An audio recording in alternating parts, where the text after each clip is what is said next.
வேதம் சொல்லுகிறது, தேவன் மனிதனை தம்முடைய சாயலின்படி தம்முடைய ரூபத்தின்படி உண்டாக்கி இருக்கிறார். அவன் புழு பூச்சி அல்ல, மிருகத்திலிருந்து உண்டானவன் அல்ல.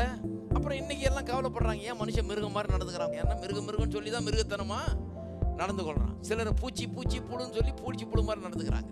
கடவுளுடைய சாயலின்படி ரூபத்தின்படி மனுஷன் உண்டாக்கப்பட்டான், எல்லாவற்றையும் ஆண்டு கொள்ளும்படியாக உண்டாக்கப்பட்டான் போச்சு பாருங்க. அப்புறம் மனுஷன் எப்படி நடந்து கொள்றான்னு பாருங்க.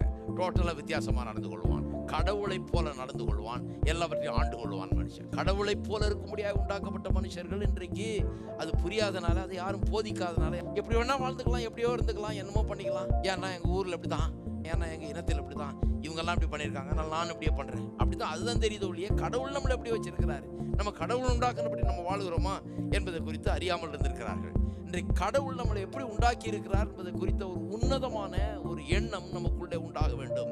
அது நம்முடைய வாழ்க்கையை மாற்றிவிடும்.